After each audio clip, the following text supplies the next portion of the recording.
అనే ఒక యవనస్తుడు భయంకరమైనటువంటి పాపములో, చెడుతనంలో, అంటే దేవుని ఎరిగి ఉండి కూడా, మారు మనసు పొంది ఉండి కూడా, దేవుని ఎరిగి ఉండి తెలుసుకొని కూడా దేవునికి దూరస్తుడైపోయాడు, దేవుని విడిచిపెట్టాడు.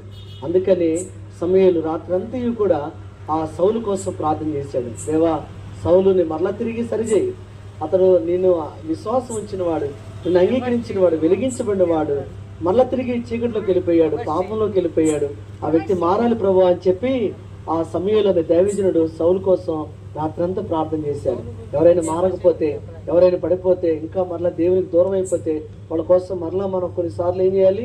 ప్రార్థన చేయాలి. రాత్రంతా కనిపెట్టుకొని, ఒకవేళ భర్త అయినా, పిల్లలైనా, బంధువులైనా, స్నేహితులైనా, సంఘస్థులు ఎవరైనా దేవునికి దూరం అయిపోయి చీకట్లోకి, మరలా పాపంలోనికి, లోకంలోనికి వెళ్ళిపోతే వారు మరలా తిరిగి దేవుని కొరకు తిరిగి రావాలని మనము సమూయేలు వల్లే రాత్రంతా మనం ప్రార్థన చేయాలి. అలాగనే యాకోబు కూడా ప్రార్థన చేశాడు. యాకోబు లేరా మరి యెబ్బోకు రేవు దగ్గర ఆయన రాత్రంతా ప్రార్థన చేశాడు.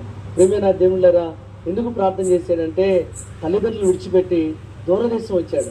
దూరదేశం వచ్చి దూరదేశంలో మరి ఒంటరిగా ఉంటూ ఆయన ప్రార్థన చేస్తున్నాడు. దేవా, ఆకాశమందు నువ్వు తప్ప నాకెవరు లేరు, ఇదిగో తల్లిదండ్రులకి, కుటుంబానికి, బంధువులకి, స్నేహితులకి అందరికీ దూరం అయిపోయి ఒంటరిగా వచ్చాను, ఇక్కడ నాకెవరు లేరు ప్రభా, నన్ను ఆశీర్వదించయ్యా, నన్ను దీవించు ప్రభా అని రాత్రంతా కూడా ప్రార్థన చేశాడు. పిల్లరా, మరి ఆ ప్రార్థన దేవుడు ఆలకించి యాకోబుని దేవుడు ఇశ్రాయేలుగా మార్చాడు. ఆమేన్.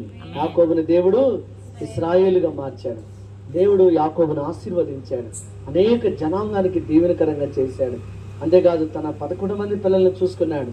బైబిల్లో రాయబడింది ఆ 45వ అధ్యాయంలో అతడు అందరిని పిలిచి అందరిని ఆశీర్వదించి కాళ్ళు ముడుచుకొని మంచం ఎక్కి అతను నిద్రించాడు, చనిపోయాడు. ఎక్కడ? ఐగుప్తు దేశంలో చనిపోయాడు. ఐగుప్తులు ఎవరున్నారు? యోసేపు అనే చిన్న కొడుకున్నాడు, ఆ కొడుకు దగ్గర చనిపోయాడు. పిల్లరా, మరి ఎవరు యోసేపు? యాకోబు కుమారుడు. ఐగుప్తు దేశంలో ఉంటే అక్కడికి వెళ్ళి అక్కడ చూసి ఆ యొక్క యోసేపు దగ్గర ఆ యొక్క ఎవరు? ఆ యొక్క యాకోబు చనిపోయాడు. లేదా